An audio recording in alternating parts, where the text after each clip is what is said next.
کوئی بھی شخص اس جدائی کا درد خود سے محسوس نہیں کرتا تب تک وہ نئے کی یہ پکار نہیں سمجھ پائے گا۔ یہ درد، یہ فراق، یہ جو عشق ہے جسے صوفی لوگ عشق حقیقی کہتے ہیں، یہ عشق جو آپ کے روح کو اپنے اصلی معشوق سے یعنی اصلی بلوڈ کی اور کھینچتا ہے۔ اس معشوق کو کوئی خدا کہتا ہے، کوئی ایشور کہتا ہے تو کوئی پرماتما کہتا ہے۔ نئی کا، بانسری کا جنگل سے کٹنا اس ایک پل کو دکھاتا ہے جب روح جو ہے وہ خدا سے الگ ہو کر اس دنیا میں آتی ہے۔ اس کے بعد ہماری ساری زندگی دراصل اسی ایک اصلیت کی اور یعنی اپنے اوریجن سے پھر ملنے کی چاہ ہے۔ رومی کے لیے یہ کیول سوچ نہیں ہے بلکہ انوبھوتی ہے اور انوبھو ہے۔ نئے کی آواز رومی کے یہاں دنیا کی افراتفری میں ایک روحانی خاموشی میں اٹھی کوئی پکار ہے، اور اس آواز کو، اس پکار کو بس وہی سن سکتا ہے جس کو خاموشی کی زباں آتی ہو، روح کی، آتما کی بھاشا آتی ہو۔ رومی کے نئے نامہ میں یہ روحانی سفر، عشق اور آتما کی پیاس کو بہت گہرے شبدوں میں پیرویا گیا ہے۔ مثنوی کا یہ پہلا بیان یعنی نئے نامہ پوری مثنوی پڑھنے کے لیے جیسے ایک چابی ہے۔ اگر اسے پڑھنے والا اپنے دل میں اسے اتار دیں تو آگے کا رستہ اپنے آپ کھلتا جاتا ہے۔ یہی وجہ ہے کہ صوفیوں کے لیے نئے نامہ بس ایک کویتا نہیں ہے، شاعری نہیں ہے، بلکہ ایک دھیان، ایک حال، ایک رہنما اور ایک آئینہ بن کر رہ گیا ہے۔ ظاہر ہے کہ نئے نامہ بس شاعری تک محدود نہیں، اسے ایک مذہبی اینگل سے بھی دیکھا گیا ہے، اور اسلام کے جو بڑے بڑے مفتی اور مولانا ہیں وہ کہتے ہیں کہ مثنوی کا یہ نئے نامہ، یہ جو نظم ہے، یہ پوری طرح سے سمجھنے کو 23 سال لگتے ہیں۔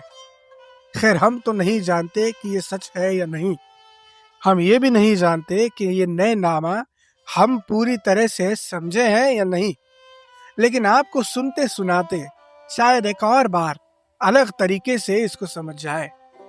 تو سامعین، اب آپ کے سامنے پیش کرتے ہیں رومی کا نئی نامہ۔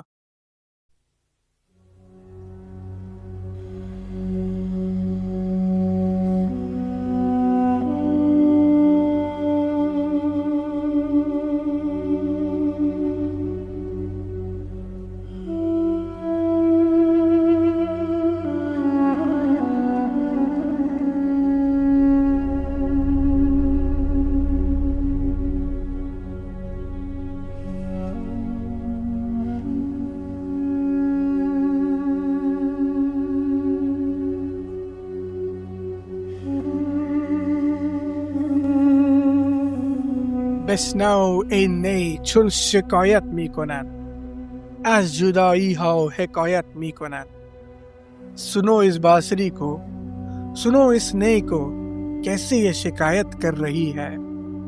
جدائیوں کی دیکھو یہ کیسے حکایت کہہ رہی ہے، یعنی جدائیوں کی کہانیاں یہ تمہارے ساتھ بانٹ رہی ہے۔ کج نیستان تا مرا ببریده اند، در نفیرم مرد و زن نالیده اند، کہ جب مجھے نیستان سے کاٹا گیا، نیستان یعنی نئی کا ستھان، جیسے ہندوستان، پاکستان، تاجکستان، ویسے نیستان۔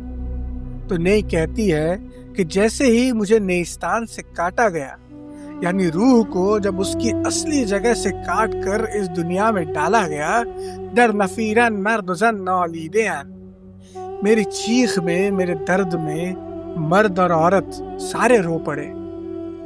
سینه خواهم شرح شرح از فراق، تا بگویم شرح درد اشتیاق۔ میں کسی سینے کو، کسی ایک شخص کو ڈھونڈ رہی ہوں۔ سامعین یہ ذہن میں رکھیے کہ رومی اور یہ بانسری دونوں ہم سے یہ کہہ رہے ہیں، دونوں ہم سے یہی کہہ رہی ہیں۔ دراصل ہر ایک روح کی یہی داستاں ہے جو اپنے اوریجن سے ٹوٹ کر اس جہاں میں آئی ہے۔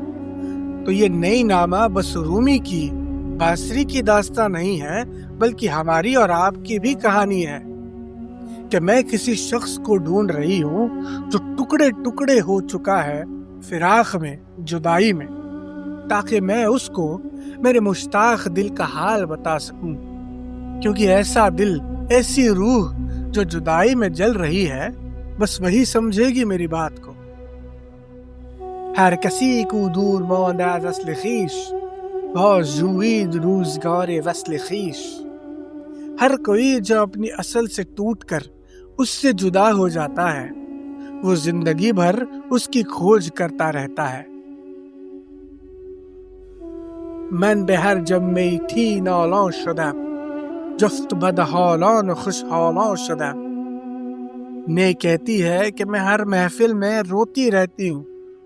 کچھ لوگوں کو لگتا ہے کہ میں خوشی سے گیت گا رہی ہوں، ترانے گا رہی ہوں، نغمے چھیڑ رہی ہوں، لیکن محفل میں خوشحالی ہو یا بدحالی ہو، نے کہتی ہے کہ میں ہمیشہ نالاں ہوں، یعنی فریاد ہی کر رہی ہوں کہ میں میری اصل سے ٹوٹ کر اس جہاں میں آئی ہوں۔ ہر کسی از ظن خود شد یار من، از درون من نجست اسرار من۔ نئی فریاد کرتی ہے کہ ہر کوئی اپنے گمان سے ہی میرا یار بن رہا ہے، اپنے اپنے انداز سے ہی ہر کسی نے مجھے اپنے نزدیک کیا ہے اور مجھے اپنایا ہے، لیکن کسی نے میرے اندر کے راز کو نہیں دیکھا۔ سر من از ناله من دور نیست، لیک چشم و گوش را آن نور نیست۔ یہ جو میرے اندر کا راز ہے وہ میرے نالوں سے، میری فریاد سے دور نہیں ہے۔ یعنی نئے کہہ رہی ہے کہ یہ راز سمجھنے کو کچھ مشکل نہیں ہے۔ میری جو فریاد ہے، میرا جو درد ہے کہ میں میری اصل سے ٹوٹ کر یہاں پر آئی ہوئی ہوں، یہی میری فریاد ہے۔ لیکن نہیں کہتی ہے کہ ایسا ہی ہوتا ہے۔ بہت بار آپ کے سامنے کوئی چیز ہوتی ہے اور آپ کو پتہ بھی نہیں چلتا، اسی لیے وہ کہتی ہے تن جان و جان ز تن دستور نیست، لیک کس را دیده جان دستور نیست۔ کہ جان سے تن اور تن سے جان دونوں ایک دوسرے سے چھپے ہوئے تو نہیں ہیں، لیکن کوئی جان کو دیکھ سکے یہ بھی تو ممکن نہیں ہے۔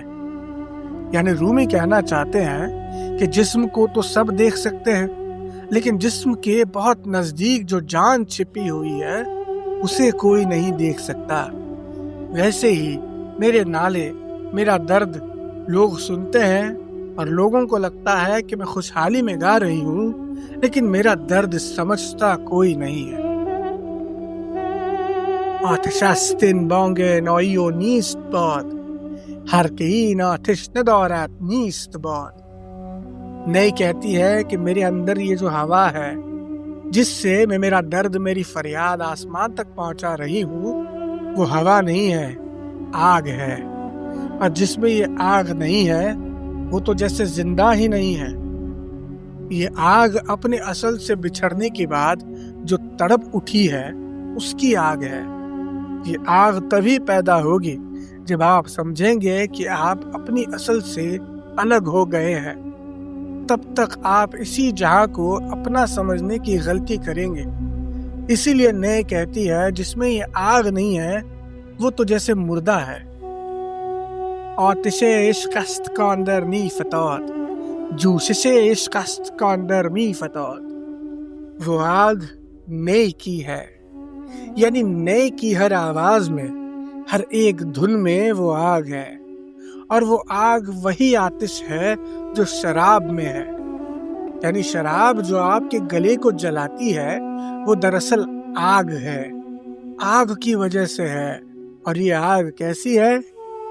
یہ آگ عشق کی آگ ہے۔ ہر ایک چیز میں وہ آگ موجود ہے، کیونکہ اس دنیا کی ہر ایک چیز اپنے اصل سے جدا ہو کر اس جہاں میں آئی ہے۔ نی حریف هر که از یاری برید، پرده‌هایش پرده‌های ما درید۔ نئی جو ہے ہر ایک کی دوست ہے، جو بھی اپنے اصل سے کٹا ہوا ہے، جو بھی اپنے اوریجن سے جدا ہے، ان سبھی کی نئی ایک دوست ہے، رفیق ہے۔ اور اس نئے کے جو سر ہیں وہ ہمارے پردے پھاڑ دیتے ہیں. یعنی نئے کے گانے سے ہم اور ہماری اصل کے بیچ جو تمام پردے ہیں وہ گر جاتے ہیں. نئی ہمیں خود کی اور آنے کے لیے مدد کرتی ہے، ایک طریقے سے ہمیں سیلف اویئر بناتی ہے. ہم چنئی زہری و تریاقی کے دید، ہم چنئی دمسوز مشتاقی کے دید. نئی جیسا زہر اور نئی جیسی دوا کس نے دیکھی ہے؟ نئی جیسا دوست، نئی جیسا دشمن کس نے دیکھا ہے؟ تو سامعین، دیکھتے ہیں کہ رومی اور ان کی یہ نئے ہم سے اور کیا کیا کہنا چاہتے ہیں اگلے ایپیسوڈ میں.